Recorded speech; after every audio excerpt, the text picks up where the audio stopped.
You will for Jim. You really can't hear me? No.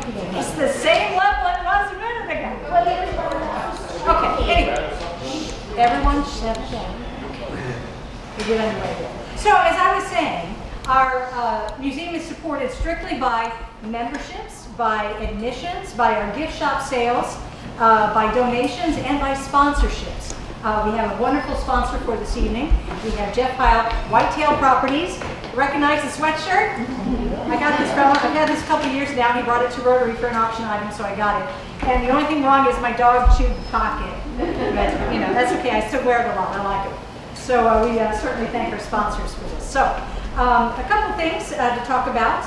We've got a big event coming up right here in April, and that is the mouse races. Have any of you been to a mouse race? And we're talking real mice. They're going to be running all over the floor. No, not really. No. I've never been to one, so I'm kind of anxious to see what goes on. But it'll be right here, and it'll be a fun night, so we hope you join us for that. We're going to be giving away or auctioning off baskets and raffles and all kinds of fun things. So that'll be here at the Oris in April, so be sure and join us for that. And if you'd like more information on that, you can always call the museum at 883-3466, but I like to say the phone number is 883-DINO. Get it? Dino. We've got a few things coming up. The Show Me Dino Lab Day and the Fossil ID Days are always a fun time to bring the kids to. And if you have some curious finds, boy, dark in here. If you have some curious finds from your backyard, bring them in. You'll get them identified. Are they really fossils, or are they just a rock? So you'll find that out. We have field trips. If you know some friends out of town or something, maybe up in the St. Louis area, bring them on down for a field trip. Maybe their organization would like to do that. We'd love to have them. Our birthday parties are starting to take off. The kids love it. We give a docent-led tour and have all kinds of fun dino activities for them, and I think bring some treats into the theater room up there, and so it's just kind of a fun thing. So our next speaker series, next on tap will be Alaska, the Final Frontier, with Ralph and Leila Portel on March 26th. That'll be right here at the Oris, and that'll be fun. How many have Alaska on their bucket list? Oh, come on, I'm sure a lot of people do. I know I do. Greg? Aurora Lakes supposed to be good in September. I know you're talking. It's food for thought. You might have to think about that. A little harder there. So anyway, that'll be a fun presentation. That's in just a couple of weeks right here at the Oris. So be sure and join us for that. So without further ado, let's get on to tonight's presentation. We welcome back Jim Baker, and thank you so much for bringing the warmer weather this time. He brought ice the last time, and that wasn't going to work. So we thank him for that. He's got a fun program for us tonight, what the tour guides won't tell you, and our sponsor again is Jeff Pyle and Whitetail Properties Real Estate. We also want to shout out to Dick Reminger for letting us use this facility. How about that? Thanks so much, Dick. All right, Jim, take it away. Thank you, Steph. Thanks very much, and welcome everybody. It's always a pleasure to be here. I have great appreciation for the St. Genevieve Museum Learning Center, because this kind of a series of programs throughout the year, I think it's a perfect way to keep on learning about St. Genevieve. It gives a lot of people opportunities to come in, see who we are at St. Genevieve, and for you guys to get some different topics on the horizon and get to hear about some other stuff. So, my pleasure to do this. And thanks to the Oris as well for a great venue to do it in. So I appreciate it. Let's keep our fingers crossed that all our little technological wizards tonight are going to be in place and operational. Can everybody hear all right? I have trouble making down front.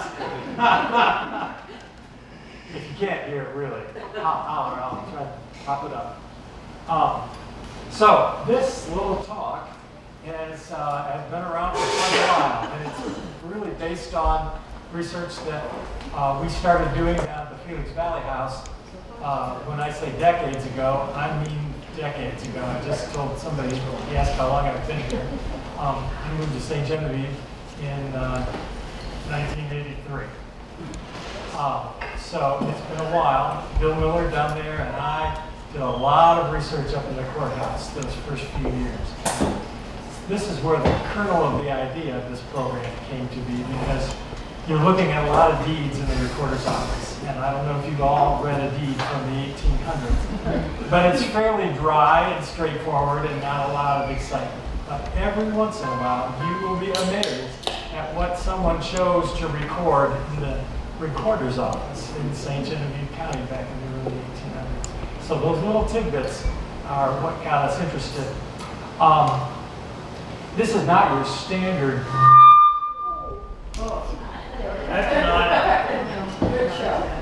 This is not your standard. I think that blew it out. No, it's not your standard walking tour of St. Genevieve, because that's how it started out. And that's really still how I do it most every summer. Because we wanted to be able to have a program for groups that had been in St. Genevieve already for a few days and had learned the basics about the architecture and the houses and the big parts of our story here in St. Genevieve. In fact, there was an educational group, an adult educational group that would come and stay for a week. So by the end of the week, they wanted something else to do. So we started out with this as a walking tour, but not of your normal topics. And so that's what we're going to do tonight, but we're going to do it in the comfort of the Orris Theater. You don't even have to stand up unless you need another drink. So on we go. If you have questions about anything as we go through, please feel free to ask. I'm easily interruptible. I apologize, I have to put on my glasses because 40 years later I can't read anymore without them. And there's a lot of things that I will try and read to you tonight to get you the most accurate version of what the record says. A lot of this information comes from court cases, from depositions, from things like that. That being said, I do want to caution you in the sense that we're going to talk a lot about topics tonight that maybe are not the most pleasant set of topics. And I'm talking about murder and mayhem and some things like that. So we're going to be a little light-handed, a little light-hearted with those topics. Ordinarily, you don't think of that as being a funny, ha-ha topic. But we have the luxury tonight of having 200 years span in between when these events actually occurred and when we're talking about them tonight. And I think that 200-year span gives us a little leeway to maybe not be so serious and maybe see some irony in the things that happen here in St. Genevieve to real people, real sad things. That being said, we're still going to try to have a good time. All right, here we go. What the tour guides won't tell you. This is one of my favorite paintings of St. Genevieve. And for those of you who don't know it, it's in the collection of the Missouri Historical Society up in St. Louis. That is a panoramic painting of the city of St. Genevieve from about 1850. Do you know that were it not for a fluke, we would not be looking at this painting? This painting spent many of its years of its life in a house fully ignored in California. And it was only through the persistence of someone up in St. Louis who was looking to collect a pair of portraits. In fact, the portraits of Ferdinand and Constance Rozier. They were in a descendant's home out in California. Those paintings were sold back from California to the History Museum archives, and that's how that painting ended up back in St. Louis. This beautiful panoramic portrait of the city of St. Genevieve. So it's just a fluke that we know about this painting. Are you going to tell us who was in the Yeah. The people that got the painting. Yeah. If I had my notes from the Rozier talk, I would tell you. I don't. My brain is in compartments, and I'm sorry, you're in the wrong compartment. But yeah, a lady who she was a volunteer for the Missouri History Museum. They knew about those paintings. And Charles Van Ravensway, the director of the museum at the time, gave the green light, go ahead, came up with someone who would donate the money for those things to be purchased, and they were. That's how those paintings got back. And they said, oh, by the way, there's an extra painting, do you want it? And it was this one. So, amazing. What we've discovered by studying this painting for years and years, it's extraordinarily accurate, down to the point where I think the color of the shutters on the county courthouse from 1820 are the original green color that they used when they built it. Just amazing. We're going to do a little walking tonight on our walking tour, but you don't need to get up. And this is the streetscape that we use in a lot of research. This was a great plat map done in 1825. And my point in showing you this is, can you see how every angle is a right angle? Everything is nice and neat and clean and idealistic. You all know that that's not how the streets are laid out in St. Genevieve. The city guys know that for sure. So what my point is, we have a wonderful idea of the history of St. Genevieve in our minds. We see little colonial people dancing in the streets with each other, so much frivolity and love and all these wonderful things going on in our little community that we love so dearly. But it actually wasn't that way. These are real people with real problems and real troubles, and they got into real trouble. So tonight we're going to kind of take a little tour and see and talk about some of the things that maybe we haven't heard about before. This is a close-up of a house on the diorama, the St. Genevieve diorama that we built. It's the home of Vital Beauvais, and I'm sure you've all walked around town enough to know that the original of the house is still standing right on Main Street, the Vital Beauvais house. It's a very important historic site in St. Genevieve because in the 1790s it was the home of the Beauvais family and the house where Henry Marie Brackenridge, the little 7-year-old boy from Pittsburgh, where he came, his father had him dropped off here so he could learn French. It was probably the first French immersion program in the state of Missouri. Little Henry Brackenridge came knowing 2 words of French, oui, non, and when he left, he didn't even know that much English. So, it's a great story. He's recorded the history and the colonial history of St. Genevieve in a way nobody else has. That's a very important house, and everybody knows how important the architecture is in that house. What you may not realize is that some people who lived there had pretty important things to tell in St. Genevieve's story too. And I'm thinking of a young child whose name was Pélagie, a young woman who was born in 1805 on the 20th of October. This is the baptismal certificate from the church record just above, signed by Maxwell, Jacques Maxwell, James Maxwell, who was a priest at the time, curé. And over on the left is the important stuff. Her first name, Pélagie, and B stands for baptism. And can any of you decipher the letters just below her name, Pélagie? E, yes? E-S-L. How's everyone's French tonight? That's short for esclave. The amazing thing in St. Genevieve records is the importance of religion in everyday life. It didn't matter if you were black, if you were white, if you were free, if you were a slave, you were going to get baptized and the priest was going to record it. That's why we have such amazing records for everybody who lived in St. Genevieve at the time. This is her baptismal record, little Pélagie Vital. She was born into the household of the Beauvais family as a slave, an enslaved person. Godfather, godmother were Jean-Baptiste Janis and Marie Beauvais, and this is the document. So little Pélagie grew up there in the house. Probably the most traumatic thing that happened to her next was in 1816. So she was about 11 years old. Her master, her owner, Vital Beauvais, passed away. And so it came time to divide his substantial estate, because in terms of families here, the Vital Beauvais family was one of the wealthier families. Curiously enough, a majority of their wealth didn't come from land or silver. It came from human collateral, human chattel, slaves. She was one of the people included in that list. It had an extensive list of slaves that were held.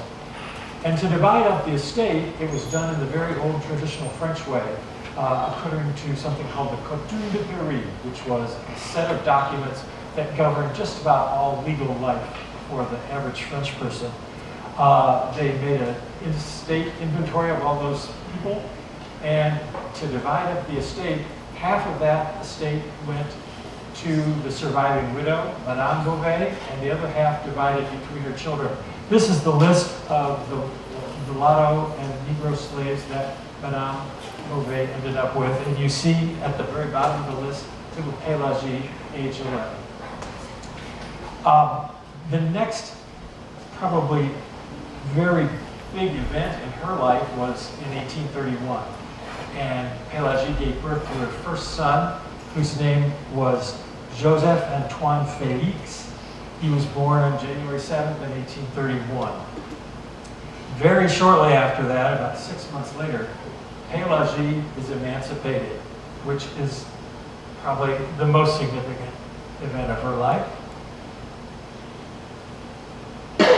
This is a copy of the emancipation document. And the last section of it is the important part. There we go. Madame Beauvais, her signature is right there, Félicite Beauvais, signs it.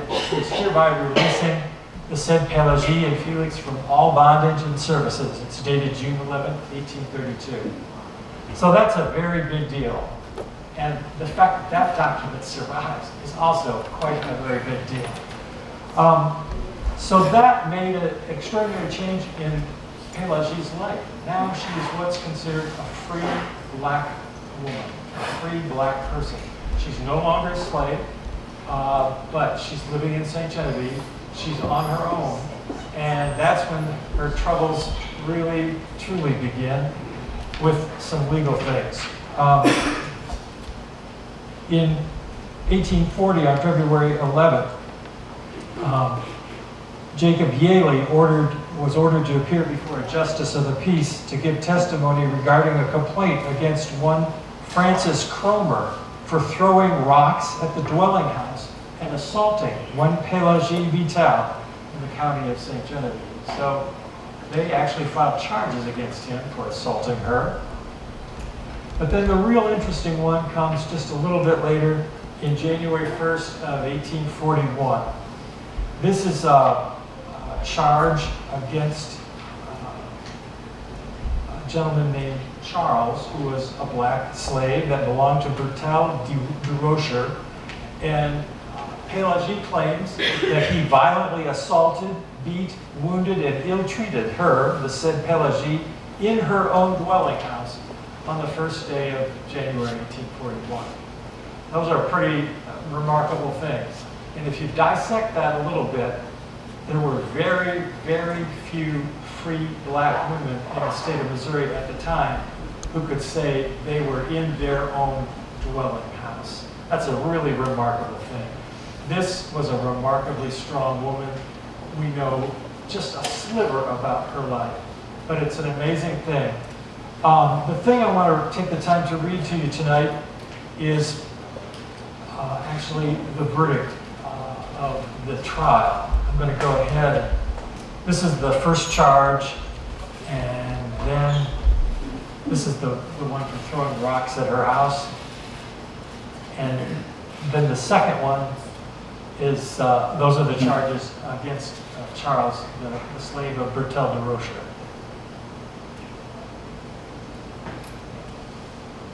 Here's the verdict. We, the jury, called by Sims, Esquire, to try a case of assault, the state of Missouri against Charles, a slave, the property of Bertille de Rocher. The said suit was instituted by a certain mulatto woman named Pelagie. Know then that we, as citizens of the town of St. Genevieve, do deeply feel the stain upon the good morals of this community by the conduct of the said of trampling underfoot to the injury of this place and as a bad example to the community. We now close our verdict by unanimous voice that her charge is groundless, without testimony, and insufficient evidence to sustain the suit against the said Charles, and it's signed by William Gibson, jury 4. So, that seems to be the thing that probably put Pelagie Vital back in her place, and you would think perhaps she would have crawled back into her dwelling house and not have reappeared. That's not the case. She went on to live a very full life. Her common law husband is a gentleman whose name you should be familiar with. His name was Benjamin Amaro, and he eventually buys the St. Jem house right down on St. Mary's Road, which today we all know as the Amaro house. That was Pelagie Vital's home. Here is a really early glass plate negative photograph of that home. You'll recognize it. And if you look carefully, you're going to see members of Pelagie's family, her descendants, are still there on the porch, which I think is a remarkable connection.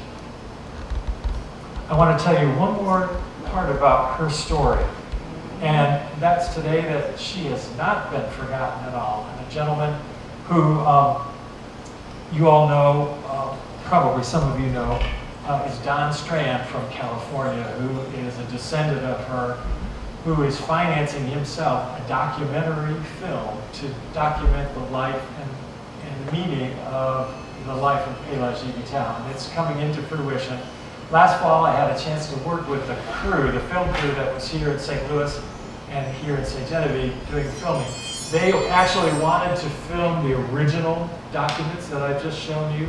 We went to the archives here in the courthouse. We went to the archives in St. Louis. We got the church baptism original documents. Fantastic collection of documents, which they took hours and hours, 2 days worth, to film those documents. So they did it very carefully. And if you see the movie, you're going to see some hands in gloves turning the documents like this. Those are going to be my hands. So just watch out for it. I was thrilled to be able to do that for them. The thing that came to me at the end of that filming was, as I looked at that document amongst the document that was her emancipation document, among all the other documents that we looked at today, you know, those are very old pieces of paper that are folded, kept in acid-free places, but folded up. I noticed that the document for her emancipation was different from the rest. And what I mean to say is that there were fold marks on those documents from years of being folded and unfolded.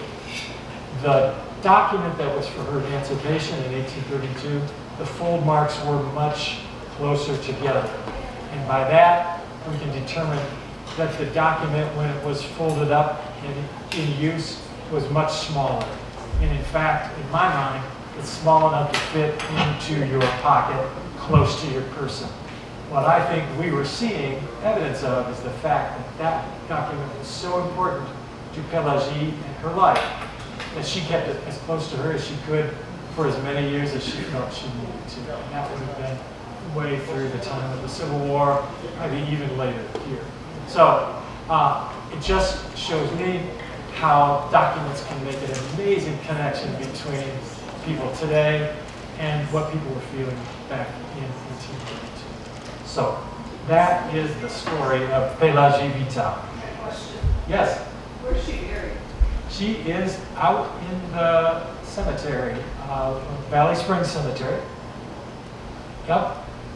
She died in 1890, so fairly late. She was 85 years old. This is her obituary. Her two sons, Felix and Joseph Amaro, were still known members of the community here. Jim? Prior to her, to Amarillo, the house that she owned, that she was violating in, We do have know some. where that is? Yeah, we do. Oh. We do, because she rented it, and there was a time at which the guy renting it to her got in trouble, and he was going to have to, I think, dispose of it in some way. And so we do know where that is. Okay. Yep. It's gone now, that structure. I think it was a very small place, yeah. I don't believe we ever found any evidence of that house. Now we're going to take a little hike down from the Vital Beauvais house. We're just going to walk right on Main Street, south a little bit. This maybe is a view that not everybody here would be familiar with. Anybody recognize where it is? That's Willie Hoffman's house on the left. That's the Moses Austin right about in the center. And then the house right there is one of the houses that's sitting right along that end of Main Street. What I want you to look at is the wall in front. Can everybody see that? Yeah. That's not a fence, that's a wall. Here's a little different view of it. And of course, that's the Bolick house before restoration. And a little close-up snippet. It's a little hard to see, but you can definitely see the section there to the left, behind the carriage and in front of the house. That is part of a stone wall. So this is the last house on South Main, and you're looking across to the Aaron Elliott house, way across on the other side of the Gander Creek. So, an unusual little stone structure that we don't see today. There's some of that wall still, is it still exposed down there on Main Street? If you look hard enough and know where you're looking, you're going to see some remnants of that original. Where the sidewalk is raised up? Well, I think that, Steps go down? I think it's actually behind that, and it's on the other, it faces Cabaret. So here we are, you see a pretty good thing. Here's a lawsuit that was filed in October of 1824 between Joseph and Bernard Pratt and a gentleman named Sebastian Butcher. The Pratts were the people who owned that corner of the block. So you know a lot of the original blocks were divided into 4 sections, 4 properties. Bolduc owned that one corner that they're still on, but the Pratts owned the corner just to the south on Main Street. So the Pratts were the owners. Here's what happened in October of 1824. Bernard and Joseph Pratt and Henry Deal complained of Sebastian Butcher of a trespass, that they, the said complainants, are owners of a lot and tenant situate in the town of St. Genevieve, in the county of St. Genevieve, in the state of Missouri, bounded on the east and south by streets, on the west by a lot of Henry Kyle, on which said premises, on the first day of August, 1824, the said Sebastian entered and broke down the stone wall and enclosure of the said Bernard and Henry, and carried away the stone and materials thereof, to the great damage of the said plaintiffs of $50. Therefore they seek to have and recover the same. Butcher was found guilty and assessed $18 in damages. So part of that rock wall left long before it left now. Can you come up with a scenario in your mind why someone would be so mad at somebody else to come in and tear down their wall? Any ideas? I mean, you could really be upset with your neighbor, but they say good fences make good neighbors, so maybe that's not so wise. Pardon me? I said maybe it was around the creek. Around the creek? Mr. Gorbachev, tear down that. Oh, I see. He took his page from Ronald Reagan. Good idea. Well, if you dig a little further into the personalities involved, the Butcher brothers were stonemasons. And lo and behold, we're going to talk a little more about them later, but let's suffice it to say that they were a little argumentative in terms of people in St. Genevieve. My suspicion is the Pratts and the Butchers had an argument about how much they were paying for that wall to be built. And I think in the end, the Butcher brothers said, no problem, we'll just take this into our own hands. They went back and collected about as much stone as they thought they were owed. So that is how that stone wall came to come down.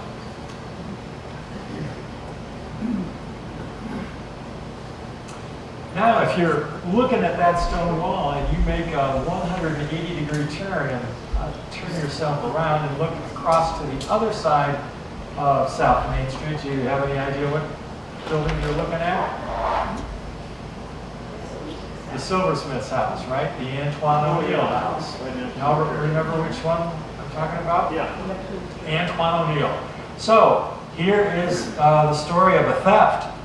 A silver tumbler was stolen some 2 or 3 months since. It's presumed it may have been offered for sale somewhere in this town. It's stamped AO for Antoine O'Neill at the bottom. Holds something more than half a pint. Any person giving satisfactory information about it at this office shall be handsomely rewarded. A theft, March 1st, 1820. But now wait. That newspaper came from the Indiana Sentinel in Vincennes. So something's off, right? You're right, it is. They're talking about Antoine O'Neill, which is our Antoine O'Neill, but before he was our Antoine O'Neill, he belonged to Vincennes. He actually was born in Quebec, and he worked in the fur trade, creating silver objects for the fur trade in Detroit, big French community as well. He makes his way down to Vincennes, and from Vincennes he makes his way here to St. Genevieve, but not till about 1817 or so. And if you look in the collections today of the St. Genevieve Museum, you're going to see a couple things made by Antoine O'Neill, stamped with his mark, A.O. He is quite a silversmith, I want to show you a picture of the house and this glorious silver pitcher, which some folks are extremely familiar with, this wonderful piece. This piece of silver is such an important artifact in American history. It was purchased by the Yale Art Museum from Yale University, and it's in their American Silver collection. So it just points to the fact that Antoine O'Neill was a silversmith of some repute and a skill level very high, and a very interesting person. But are we just going to be concerned over the fact that someone stole one of his little silver cups back in Vincennes? There's another beautiful cup from Winter Tour, probably a silver tumbler, not too different from the one that was stolen. However, that's not why we're here. If you get a load of those 4 words, wrongfully, wickedly, and unjustly debauched. So this is where it's going to get a little more serious, maybe, interesting, whatever. Our friend Michael Butcher filed a lawsuit against Antoine O'Neill. And let me just read you some of the more salient passages in that lawsuit. It's from the Circuit Court, July 3rd, 1822. Michael Butcher, by Evans and Wright, his attorneys, complained of Antoine O'Neill on a plea of trespass on the case for that whereas the said Antoine O'Neill contrivingly and wrongfully, wickedly and unjustly intending to injure the said Michael Butcher and deprive him of the comfort, fellowship, society, aid, and assistance of Margaret Butcher, alias Peggy Butcher, the wife of him, the said Michael Butcher, and to alienate and destroy her affection for him, the said Michael Butcher, heretofore to wit on the 1st day of March in the year of our Lord, 1819, and on diverse other days and times, until the June, in the year of our Lord, 1821, in the county of St. Genevieve, wrongfully, wickedly, unjustly, debauched, and carnally knew the said Margaret, alias Peggy Butcher. He's quite upset that he's lost the love and affection of this wonderful woman. He claims that Antoine O'Neill harbored and detained and kept the Margaret, alias Peggy Butcher, for a long space of time, to wit, the space of 15 months, whereby the said Michael Butcher for all, and during that time was lost and deprived of the affection, society, comfort, aid, assistance of the said Margaret, alias Peggy Butcher. Wherefore, the plaintiff says he is injured and hath sustained damage to the amount of, this is where we play a little lottery game. And so, anybody have an idea how much a case of alienation of affection might have been worth back in 1822, down on Main Street? $30. $30. $250. $100. Anybody? Going. It says $6. 2 hands and a sack of flowers. I don't know what Peggy Butcher looked like, but after I tell you this number, you're going to know. $10,000.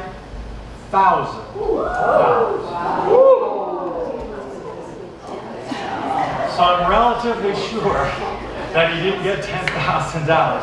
The interesting part about these documents is these files, where they're full of tidbits, they're never full of the entire thing. So I can't tell you what happened in this case. But we do know that it wasn't too long after the 1820s that Antoine O'Neill left St. Genevieve. But anyway, that's the story of Antoine and his house and house guest. Did Becky know that when she was doing all that research? What's that? Did Becky know that when she was doing all that research? Did she? Yeah, this was something that we'd known for a long time before the house came up to be restored. Is there evidence that he really left and was not buried in a stone wall? No.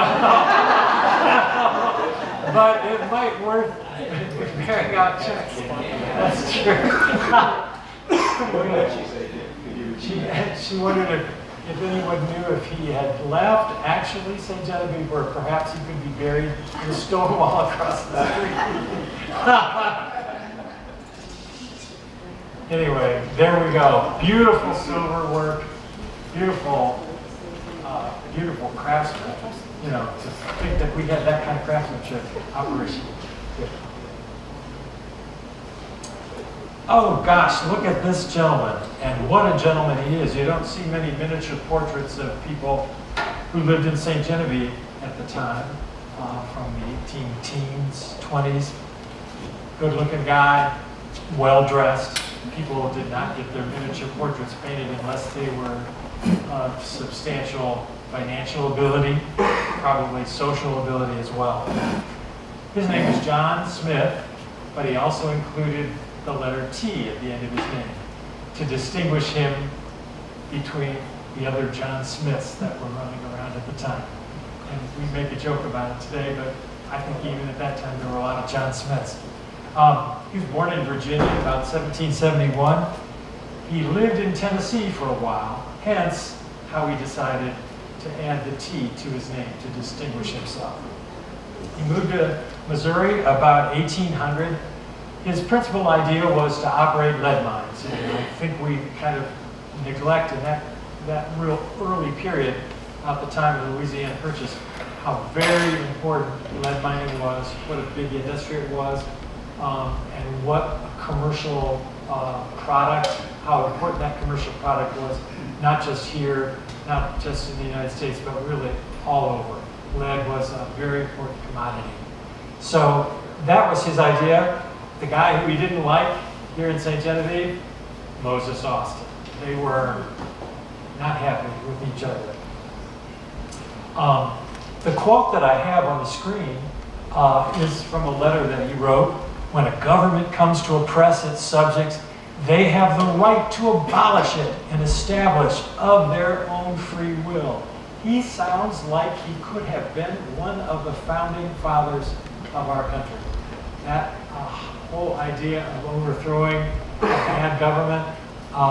That is something that was well expressed in the 1770s, and he's expressing that same sentiment again 30 years later. He wrote the letter in 1811. He participated in a couple of the revolts to overthrow the government of Texas in 1812 and 1813.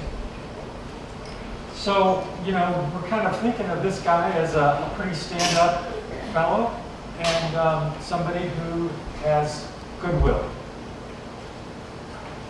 Hold on. This is a quote from John Darby, who knew John Smith T, and he said he was as mild a mannered man as ever put a bullet into the human body. He's credited with somewhere between 14 and 15 cold-blooded murders. We have a little pistol at the St. Genevieve Museum in the collection there. I'm not saying that it's his, but one of the books I used as a reference said, there are pistols in the St. Genevieve Museum that belong to John Smith. So we need to do some little background work on that. This was in the paper in St. Louis just a few days after one of his last, I think probably pretty close to his last murder. We were just informed that a man was yesterday shot through the heart in a public house in St. Genevieve by Colonel John Smith T, who has been apprehended. We've not heard the name of the deceased nor any of the particulars attending the transaction. Well, John Smith was quite a guy, not only for his reputation, but for how he dealt with the law. He also participated in an event which has got much broader, bigger historical implications than we think of much here in St. Genevieve. You all heard of the Aaron Burr conspiracy. Aaron Burr got some of his cronies together along with General Wilkinson with the idea that they were going to go down and overthrow some of the governments and create a new country down in the southwestern part of the country. And he coordinated that with a lot of people, including John Smith T and the sheriff of St. Genevieve, who was Henry Dodge. And Smith T and Henry Dodge went by boat downriver from here to New Madrid. When they got down to New Madrid, they heard the news that Jefferson had declared this whole operation totally illegal. So they sold all the goods that they'd taken with them, and Smith T and the sheriff came back up to St. Genevieve. But when they got up here, they were equally as surprised to find that they had been indicted on these charges of treason, which kind of is a bad thing, especially for the sheriff. And so that got the ball rolling. I got to make sure I'm in the right place here. We'll get to that in a minute. I want to read to you another quote about John Smith T. He didn't take any monkey business. And so the sheriff could not come and arrest him because the sheriff was under indictment as well, Henry Dodge. So what do? You go to the next person in the administrative line, which happened to be the guy who was the coroner, Otto Schrader. Otto Schrader rode to the house of John Smith T. And John Smith T already knew why he was coming. He met him in the front yard. He said, "Mr. Schrader, dinner is just ready. Get down off your horse, come in and take dinner with me. But mark, if you attempt to move a finger or make a motion to arrest me, you are a dead man." He was never arrested. He rode back to St. Genevieve, but they were never charged. The governor of Missouri, at the time, not the governor, it was of the territory, just stripped John Smith T of some of his appointments in the county. There was no more law or anything involved in this operation. So here we have somebody involved in that Aaron Burr conspiracy, but all he had to do was say, "Have dinner, don't touch me or I'll shoot you." And I guess that was his modus operandi, because this is the John MacArthur house.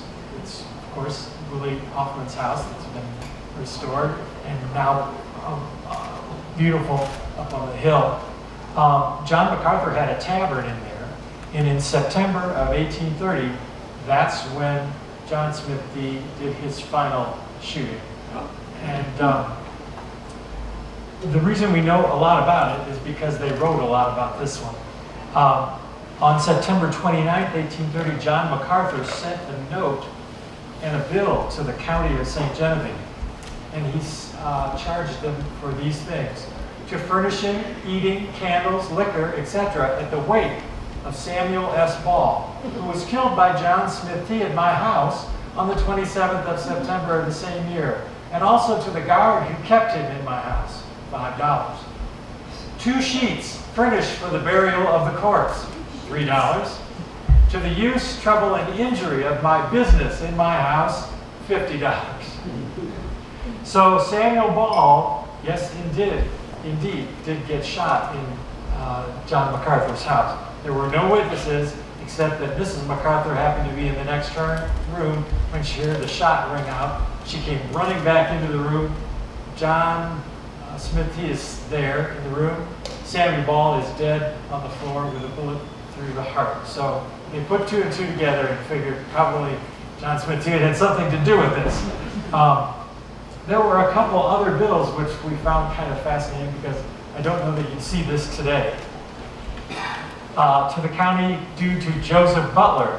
Joseph Butler, Jr., 1830, September 26th, for digging the grave for Samuel Ball. And then to Titus Strickland, who was in charge of holding the coroner's inquest for the body of Samuel Ball. He had to summon the jury. He had to get a warrant for that. He had to swear them in. I can't quite read the next to the last thing. He did something about getting the coffin, and he had to pay the gravedigger 50 cents. So it's a pretty well recorded murder. But they must have held him as a prisoner for a little while, but no charges were ever filed on this one. That's not the only excitement at at the MacArthur place. Here's another really great picture of that house. If you've not ever seen it, this is a marvelous, marvelous picture of that house. This one is a lawsuit filed by John MacArthur, the owner of the property, versus Gideon P. Norman. And this one was from 1830 as well, just a little later. John MacArthur, being duly sworn, says the prisoner did, on this day, draw a knife on him and threaten to take his life. That after the said defendant was put out of the house of the deponent, he broke 4 panes of glass in one of the barroom windows of the deponent's house and still threatens bodily harm. George Jones, being sworn, says he saw the defendant this morning at the house of John MacArthur break several panes of glass with his knife and heard him use threatening language against the said MacArthur. And this from the defendant himself. And the defendant and the said defendant on the same day aforesaid said in open court that he had so threatened the said John MacArthur and broken his windows aforesaid, and that he would do so again if he had the opportunity. So I used to give this walking tour to students and other groups, and we'd always walk down to Willie Hoffman's house, which was, that's a charming place in and of itself, before and after the restoration work. But it was my favorite thing, after I read him this, to point out and say, and look, those are the 4 glasses, 4 panes of glass, and they're still broken. But now, they've done a beautiful job restoring the building, so I can't say that anymore. But it's part of the kind of a wild story about John MacArthur, and we're going to hear more about him later as well too. So don't think we're done with him. And he must have had quite a little bar set up in his house. Do you have any idea what the bid of that photo was shipped? No, I don't. But I do remember, in my earliest recollection, see the building just to the right of the main house. That was the kitchen. And when I was here at first, that flue for the fireplace was still standing. Just marvelous. Let's go back to those friends, the Butcher boys. There are three landmarks that I think everybody would recognize here. The one in the upper left is the Huberdeau House, there on the corner of 4th and Jefferson. Felix Valley House, 2nd and Merchant. And just across the river, the Menard House. We have documentary evidence now that the Butcher brothers built. They didn't build the Menard House, but they did build the foundations for it. But they built those other two beautiful stone buildings that are still here standing in St. Genevieve. They were I think they were quite talented guys. And the reason I suspected perhaps the missing stone wall in our first story was part of an argument is because in 1890, just after they finished the Jacob Phillipson house, for the Felix Valley House, we call it today, they sued Jacob Phillipson because they couldn't argue on how much he owed. And they couldn't agree on how much Jacob Phillipson owed. So it gives me a little thought that perhaps there was something astray in the original deal for the wall too. Here we are at a kind of an interesting close-up of this neighborhood from this panoramic picture. And you see the box there in red, and I've blown that little section up right here. This corner is still pretty well known. Here's Gabourey Street. Here's the Gabourey Creek. This little building is the Sebastian Butcher House, still there today. This is the Henry Kyle building, commercial building, still there today as well. And so those were all in place at the time all this was going on. We're going to get back to our friend Peggy Butcher, along with her husband Michael, who probably today would qualify for some kind of anger management. This is a suit that she filed, and for as anguishing as it is, your heart goes out to this lady, even if she did have some extracurricular activities with Antoine O'Neill.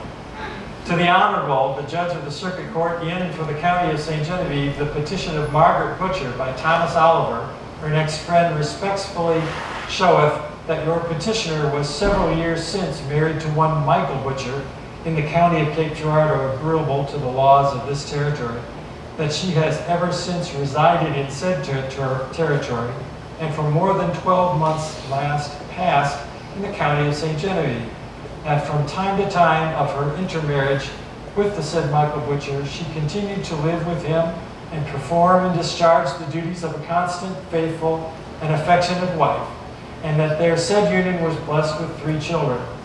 That contrary to the obligation of the marriage vow of the said Michael, most solemnly made to your petitioner, he, the said Michael, for several years past, so cruelly and barbarously used and something your said petitioner as apparently to endanger her life, and on the 20th day of December of the year 1817, violently beat, abused, and turned your petitioner out of doors without the slightest cause or provocation, and has ever since that time maliciously abandoned your said petitioner and his family in violation of his said marriage vows and the most sacred ties of connubial and parental affection. Wherefore your petitioner prays your honor to grant her a divorce from the bed and board of the said Michael Butcher, and to grant her such other relief in the premises as by law she is entitled to. Your petitioner, as in duly bound, will pray. Signed, Margaret Butcher. So, sounds like a bad situation, whichever way you slice it or dice it. But not to be outdone, Michael files a countersuit where he files this supplemental bill of divorce, answering the state that, Your Honor, from the conduct of the said Margaret Butcher, your orator was on the said 20th day of December in the year set forth from her, but he did not willfully and maliciously desert and absent himself from the said wife, and that the said Margaret was guilty of adultery and polluted the marriage of the said Michael and Margaret, wherefore this defendant prays hence to be dismissed with his reasonable cause. So, kind of a sad commentary on the whole thing. What I want to tell you I'm going to do is, I just was back up looking at some of these documents again because in my old days I got a little too excited and I didn't write down very carefully where that document came from. I've gone back and tried to fill in those holes, and I looked again at this file, and I realized there's some documents in that file that I didn't get the first time. So I'm going to go back and see if maybe there could be another chapter, or at least maybe a resolution that we could look for in this story. Now, you have a little sense of Michael Butcher. That's his brother's son, Sebastian Butcher. And this is the divorce case. Here is one more Butcher case. This one is from 1819. And this is just the time these guys were working in St. Genevieve. They were building the Felix Valley House in 1818. They built the Huberdeau in about 1817. So just the time they were here in St. Genevieve. I love this picture. It's a very early photo from early in the 1930s. It shows that building clearly with its two front door entrance. And it's a commercial building from that time period. Really remarkable survival of all that. It was owned by Henry Kyle, who happened to be the foreman of the jury on this case. This is in the circuit court for the County of St. Genevieve in the March term of 1819. The grand jurors of the United States of America, impaneled and sworn to inquire in and for the body of the County of St. Genevieve on their oath, present that Michael Butcher of the Township of St. Genevieve in the County of St. Genevieve, stonemason, on the 30th day of January, in the year of our Lord 1819, in and on the body of Sebastian Butcher, in case you don't remember, that's his brother, with force and arms and assault did make and assault him, the said Sebastian, then and there did beat, wound, and ill-treat him, contrary to the forms of the statutes in the such case as made and provided against the man and dignity of the United States. Pretty damning evidence, but his brother added this clause, which I think is a very telling thing as well. This indictment is found on the testimony of Alexander Fleming, and not the person on whom the offense was committed. His brother's making darn sure Michael Butcher knows that he's not the one who ratted him out and turned him in on this case and testified against him. Somebody else did. So, I think he's earned himself some maybe time in the corner or something. I don't know. But anyway, it's interesting that we have craftsmen in St. Genevieve who could leave such amazing examples of their work, like the stone work on the Huberdeau House is wonderful. Obviously, Felix Valley is delightful. Big, wonderful stone foundation. And I'm willing to guess that there are dozens more stone foundations still surviving in St. Genevieve that you could probably figure a way to attribute to the Butcher brothers as well.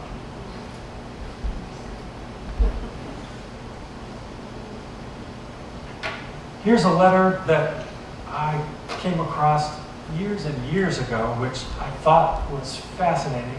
And then in putting some of the final things on this talk for tonight, I thought, now I understand the significance of this letter.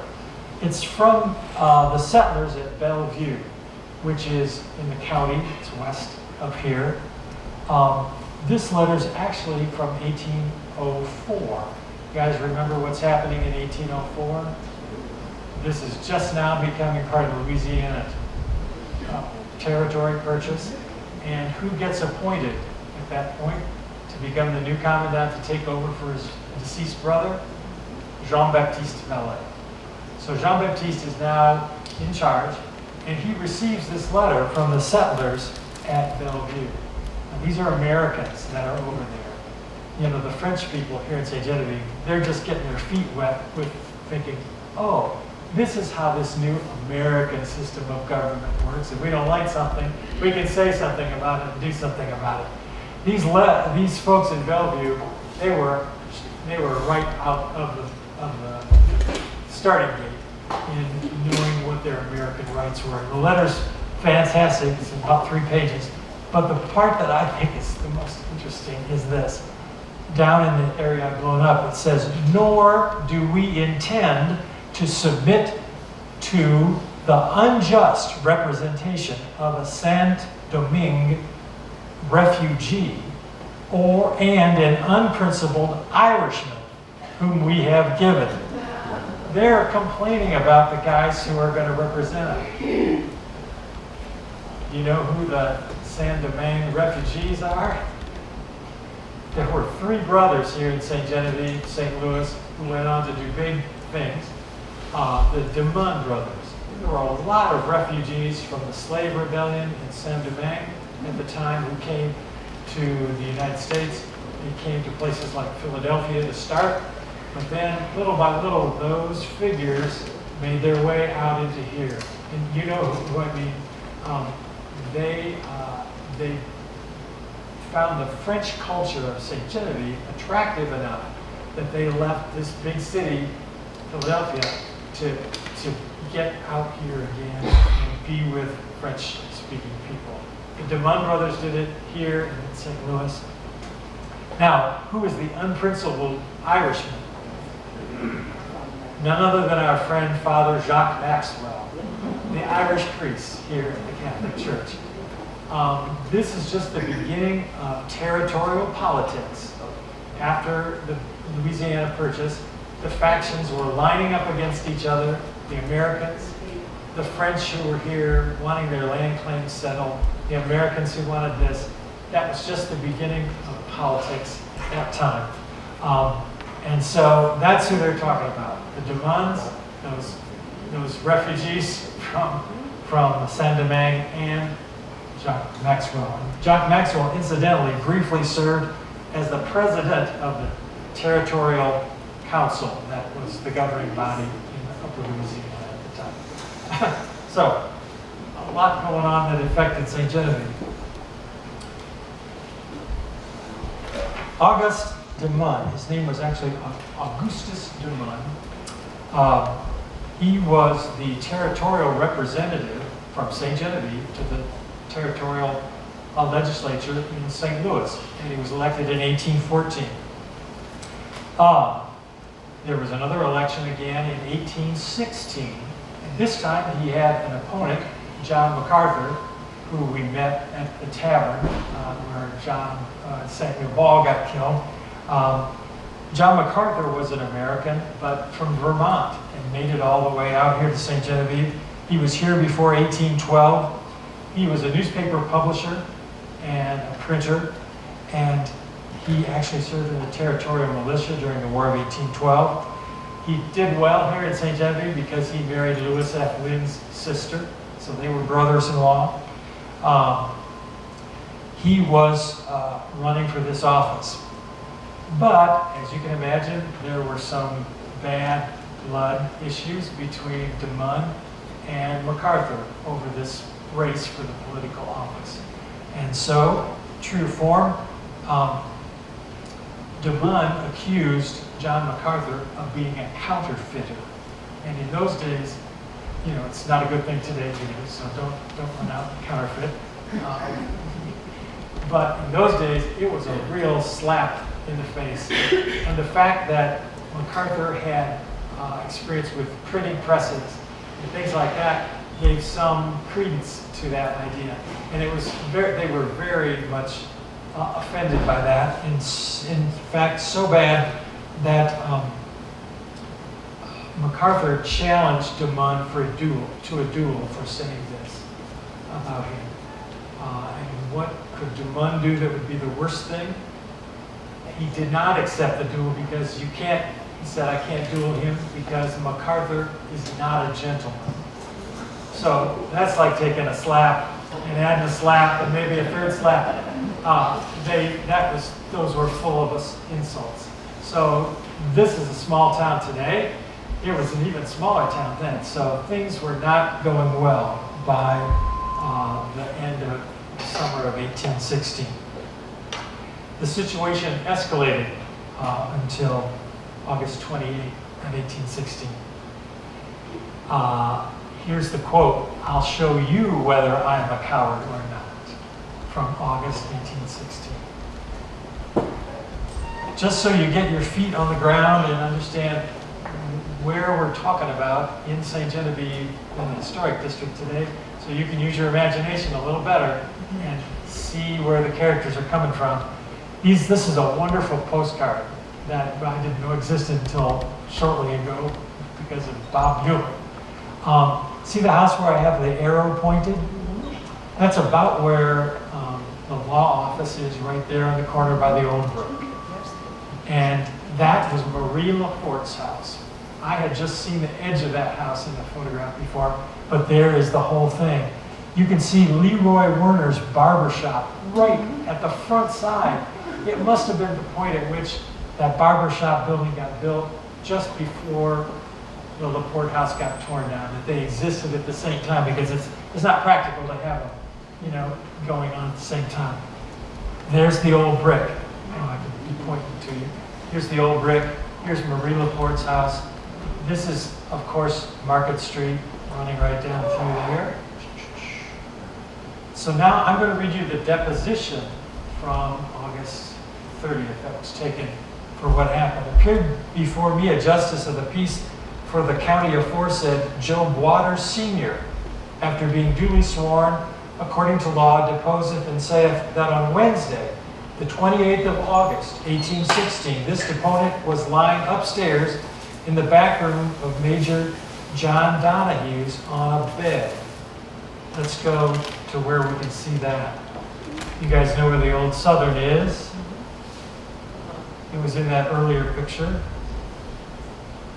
Here we go. Upstairs in there. That's where they were. And they were in the back room on a bed. While lying there, John Donahue, William Searcy, and James Tongue came into the room where he was lying and ran to the window, looking out with eagerness. When this deponent inquired what was the matter, was informed by the three persons aforesaid that the two Demuns were following John MacArthur and Lewis Lynn, and that something serious would take place. Upon which this deponent rose from the bed and went to the window and saw Lynn and MacArthur walking some distance ahead and the two Demuns some distance behind. So, what were they doing together? Obviously, the two brothers were together. But remember, John MacArthur and Dr. Lewis F. Lynn were brothers-in-law. John MacArthur was married to Dr. Lynn's sister. So that's why those two gentlemen were together. And on the diorama, I made a little red line that helps you envision that path that they took. They were walking up Market Street right here. And here's about where the corner is. And here's where they stopped and turned. Here's the old brick, which is an important part of the story too. Here's where they were upstairs in the Southern. He observed them until MacArthur and Lynn had gotten round the square as far as the house of Laporte near the public square, when this deponent observed to Major John Donahue that he believed there would be a general fight, and wished that he and the said John Donahue would go and see the fray. This deponent and John Donahue went to the public square. About the time MacArthur and Lynn arrived, they faced about and appeared to take different stands. The two Demuns arrived, and upon their arrival, Augustus Demund addressed John MacArthur in the following ways to the best of this deponent's knowledge. You damned rascal, you published as poltroon and coward. And he raised his cudgel, it's a big club, a cudgel in an attitude of striking. I'll show you whether I am a coward or not. MacArthur raised his cudgel in the same position, Demund still advancing. MacArthur began opening the breast pocket of his waistcoat and ordered Demund to keep his distance. Demund still advanced. MacArthur drew a pistol, upon which Demund shifted the cudgel into his other hand and commenced drawing a pistol when MacArthur fired. Demund staggered 2 or 3 steps back and fired at MacArthur, And then MacArthur retreated into the brick house because obviously it was time for lunch and the buffet was on. The two demands followed him, but what took place in the house, this deponent knoweth not, signed Job Waters on the 30th of August. Also came John Scott, an attorney here in St. Genevieve, who being duly sworn, deposeth and saith that he was present at the meeting of John MacArthur and Augustus E. Dumont on the 28th of August, and saw John MacArthur and Lewis F. Lynn coming up the street from his house toward the courthouse, and that Augustus and Lewis Dumont were probably following at a distance of 80 to 100 yards, and that when MacArthur and Lynn came to the square, they stopped. And Lynn remarked that there they would make their stand and see what was. Thomas Watson of Waffle Age, being sworn, states that he was upstairs at the courthouse, which would be the old brick, when the affray took place between John MacArthur and Augustus Dumont, and that the circumstances stated by Job Waters are all correct to the best of his recollection, except that he differs in one fact, that this deponent is confident that Dumont fired a pistol first at MacArthur, and a few seconds after MacArthur fired a pistol and wounded said Dumont, which took place on Wednesday the 28th of August 1860, since which time Dumont has died, and he verily believes that the said Dumont died in consequence of the wound he received at the same time, signed Thomas Watson. So there you have a pretty eyewitness, accurate report of that momentous day. I like to imagine it's the end of August.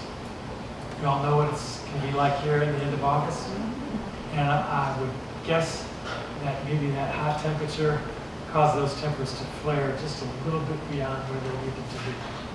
So, needless to say,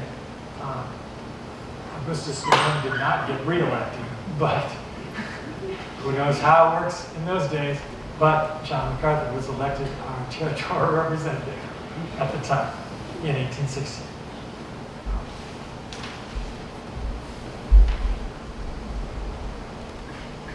Now here's a young man who ends up coming to St. Genevieve, born in Pennsylvania about 1775. He ends up in St. Genevieve sometime around 1800, just a young man, a very well-educated young man, and someone who seemed to be on the right track, I would guess. He wrote in a letter, "Honor and self-respect are more to be prized than anything else." Sounds like an upstanding guy, and I think we'll find out that he was. He was involved in lead mining at first, and he formed a partnership with a gentleman named William Ashley.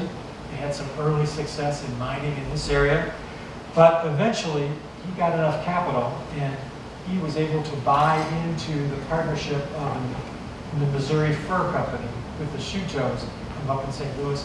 He went on quite an expedition up the Missouri River to trade for furs with the American Fur Company. He had quite an adventure there.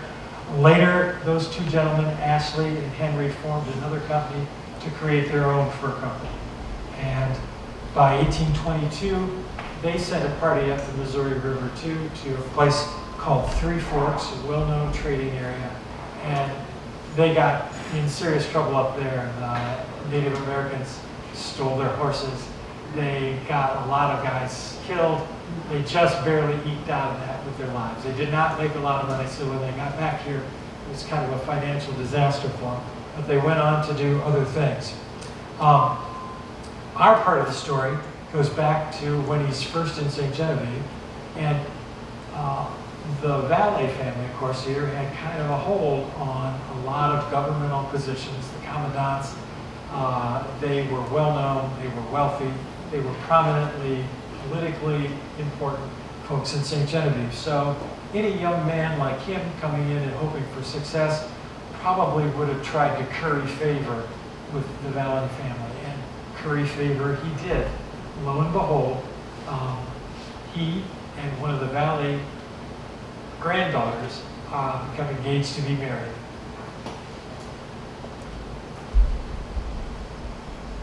Andrew Henry, 1805, he and Marie Villard, age 19, the French Creole daughter of a former commandant, at St. Genevieve.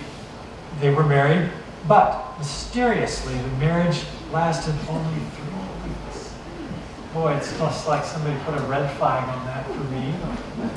It gets my curiosity out. First, I kind of had to get straight in my mind who this young lady, Marie Villars, was.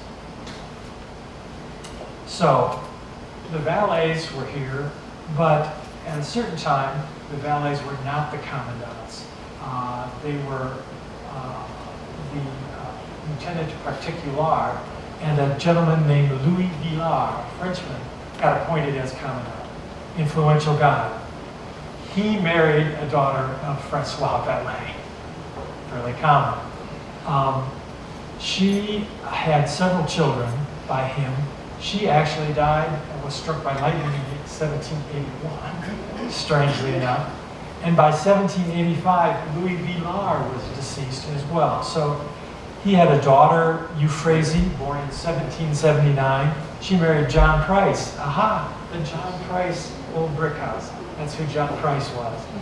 She had a younger sister who now, at age 9, was orphaned. So the younger sister, I believe, came to live in the household then of her older sister, Euphrasie Villars, and John Price. So, the next chapter of our story gets a little more complex. I don't know how to say that any other way, but we're just going to dive right in.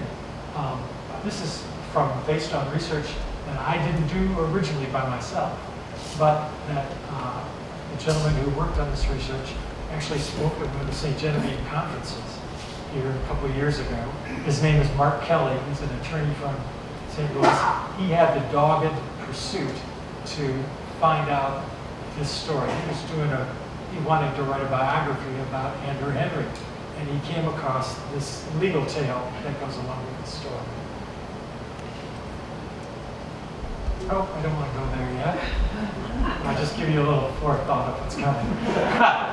I'm going to read some of the notes from what happened with this young fellow, Andrew Henry, and his young bride, about 19 years old, I think, when they got married in 1805. And this is a statement from Francois Valet, who was not Francois Valet the first.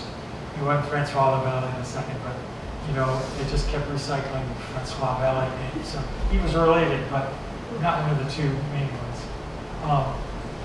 He being sworn, being of lawful age and sworn, says as follows, that he, Francois Valet, is well acquainted with the above named plaintiff, Andrew Henry, and the defendant, Marie Villars Henry. So you got there, this is the young couple who's got married. He's a young man, maybe 30 years old by this time. She's a young woman, 19. And that the said defendant, previous to her marriage, lived with a certain John Price, who was married to her sister Euphrasia, and that she had so lived with her brother-in-law for some considerable time previous thereto, that sometime in the month of December, 1805, the said plaintiff and defendant were married, and that on the next day, this deponent, Francois Valet, understood that an unfortunate difference had taken place between Henry and his wife. And in the evening of the same day, the aforesaid Marie Villars Henry, in the absence of said Henry, observed to this deponent that she was the most unfortunate woman, for that she had most cruelly deceived her husband, and rendered him, as well as herself, wretched and miserable. That the above named John Price was the man who had ruined her, and was her seducer. That she had been guilty of submitting to the criminal embraces of said Price, previous to her marriage with her innocent husband, and thereby had destroyed their happiness, and that she was so sensible of her improper conduct, as she then related to this deponent, in thus unjustly injuring so worthy a man, that she considered herself unworthy to live. Pretty sad details for all that. this took place in 1805. Because of the laws at the time, Andrew Henry did not stay here. He instead wanted to, of course, divorce. He was a serious Roman Catholic, and he needed to have a divorce. But believe it or not, the territorial laws in the Louisiana Territory at the time had not been worked on enough. There was no law that would allow them to divorce. They took 2 years to get this through the territorial legislature, a special bill that would allow for the divorce of Andrew Henry and his young bride. I'm going to read this, just a little part.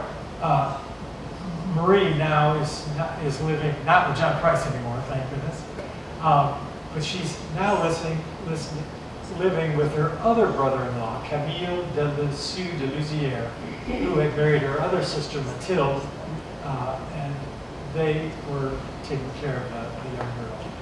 She too, the Marie, always repenting of having had a criminal connection and committed the crime of fortification with the said John Price, whom she did not cease to execrate as her destroyer. I'm sorry, I had to look up the word execrate too. That means to denounce.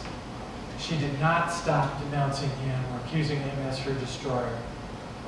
This deponent also states that the said Marie did then and frequently hereafter tell him that the said Henry, her husband, has never used any force or terror or anything in order to extort from her any confessions of the above nature, but on the contrary, repeatedly declared that it was her own conscience which forced her to confess how much she had deceived so good a man. It's a sad, sad thing that happened with that young lady.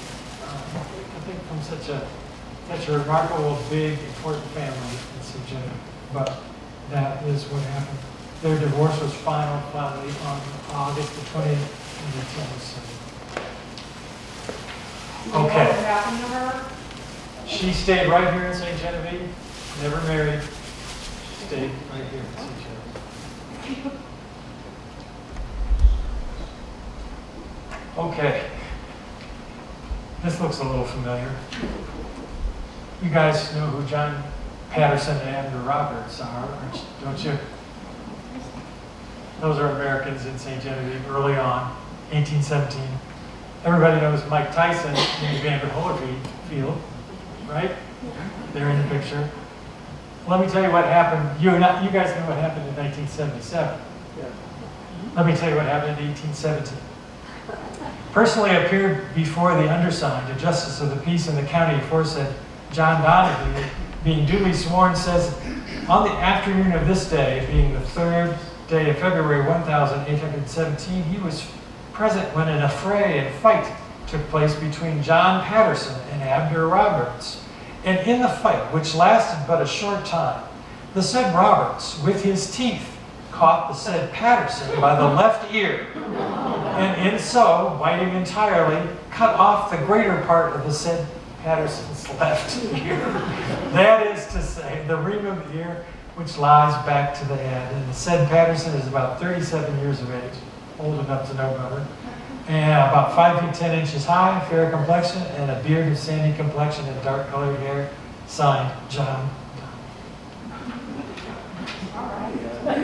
There's nothing new under the sun, is there? A physician of some renown, whose reputation was so sterling in St. Genevieve for taking care of people who needed help, taking care of people who were victims of cholera that they didn't know if they were sick and going to infect other people. They didn't know, but Dr. Lynn did not care. And he was there to help everyone he could. And I thought this quote about Dr. Lynn was worth reading to everybody again. The very sight of Dr. Lynn inspired hope and confidence, and they felt he was like an angel of mercy come to restore health and happiness to them through the blessing of God. That was from June of 1833, shortly before he went off to become the United States Senator from St. Genevieve. Amazing guy, amazing story.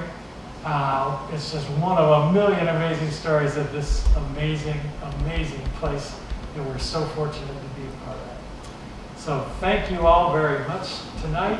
I appreciate your kind attention. If you have questions about anything, please feel free to ask. Thanks.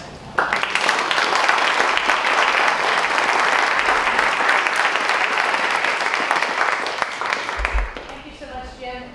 He is just a plethora of information, and I know we'll have you back again. Well, hope so. For another speaker series, so that's great. Feel free to stay as long as you like. Again, let's give a hand to Dick Reminger for. And to our sponsor tonight, Jeff Hyle with Whitetail. Look at my sweatshirt. Whitetail Properties. So thanks so much for coming and supporting the St. Genevieve Museum Learning Center.